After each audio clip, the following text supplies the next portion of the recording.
जिंदगी की कीमत क्या है? Motivational story of Buddha. दोस्तों, आज इस Gautam Buddha motivational story in Hindi के जरिए हम आपको बताएंगे कि बुद्ध के नज़रिए से हमारी ज़िंदगी की कीमत क्या है। हम में से बहुत से लोग अपनी ज़िंदगी की वैल्यू नहीं समझते और अपने जीवन को ऐसी चीज़ों में बर्बाद कर देते हैं जिनसे हमारा नुकसान ही होता है।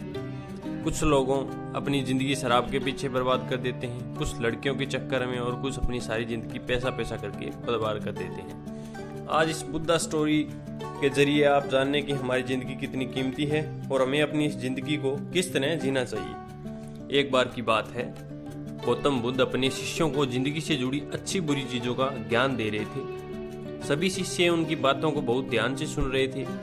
उन सभी में एक शिष्य ऐसा था जिसे प्रश्न पूछने की बहुत आदत थी। वो उठकर गौतम बुद्ध के पास गया और उनसे बोला, आप हमें जिंदगी के बारे में जो कुछ सिखा रहे हैं उन सब का क्या फायदा, क्योंकि हम में से बहुत से बच्चों को ये नहीं पता कि हमारे जीवन का मूल्य क्या है और ये जीवन हमारे लिए कितना कीमती है। पहले आप हमें ये बताइए कि इस जीवन का मूल्य क्या है। अपने शिष्य की बात सुनकर गौतम बुद्ध अपने कक्ष में गए और एक चमकता हुआ पत्थर का टुकड़ा लेकर आए। वो टुकड़ा उन्होंने अपने शिष्य को दिया और बोला, मैं तुम्हें इस जीवन का मूल्य तब बताऊंगा जब तुम इस पत्थर का सही मूल्य पता लगा कर आओगे। साथ ही ये ध्यान रखना कि तुम्हें यह पत्थर का टुकड़ा किसी को बेचना नहीं है। गौतम बुद्ध की बात मानकर वो शिष्य बाजार की तरफ चल गया। बाजार में सबसे पहले उसकी नज़र एक फल बेचने वाले पर पड़ी और उसने वो पत्थर उस फल वाले को दिखाया और बोला, इस पत्थर के बदले आप मुझे कितने फल दे सकते हो? फल वाला बोला, ये पत्थर कुछ खास तो नहीं है, लेकिन फिर भी इसके बदले मैं तुम्हें 10 केले दे सकता हूँ। वो शिष्य उस पत्थर को लेकर आगे चला गया। फिर उसे एक सब्जी वाला मिला। शिष्य ने उस सब्जी वाले से उस पत्थर की कीमत पूछी। सब्जी वाले ने उस पत्थर को ध्यान से देखा और बोला, इस पत्थर की कीमत बदले मैं तुम्हें ज़्यादा से ज़्यादा 1 बोरी भर सब्जी दे सकता हूँ। इसके बाद शिष्य उस पत्थर को लेकर एक सोने के व्यापारी के पास गया। उस पत्थर की टुकड़े की चमक देखकर उस सुनार ने उसकी कीमत 100 सोने के सिक्के लगाई।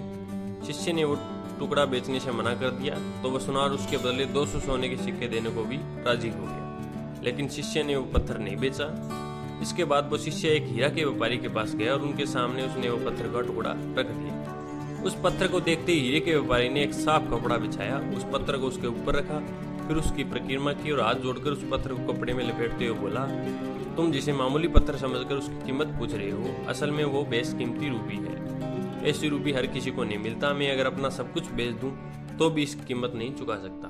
उस व्यापारी की बातें सुनकर वो शिष्य हैरान हो गया और वो दौड़ा सीधा बुद्ध के पास आया और उसने जो कुछ भी बाजार में हुआ वो सब बताया। उसकी अचरज भरी बातें सुनकर गौतम बुद्ध बोले, तुम्हारे सवाल का जवाब इस रूबी की कीमत में ही छिपा है।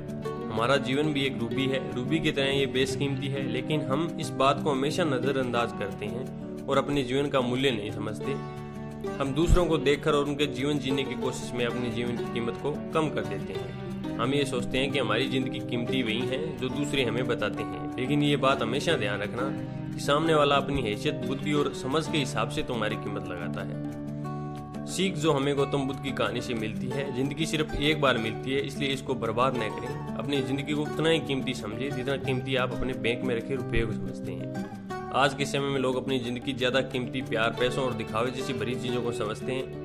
प्यार के चक्कर में लोग सुसाइड कर लेते हैं, पैसों के चक्कर में ऐसा करने लग जाते हैं जिससे उनकी ज़िंदगी बर्बाद हो जाती है। नाम कमाने के चक्कर में उल्टे सीधे काम करने लग जाते हैं। हमेशा याद रखें कि दिखावा करना ज़रूरी नहीं है।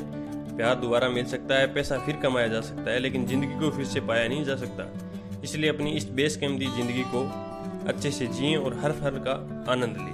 धन्यवाद।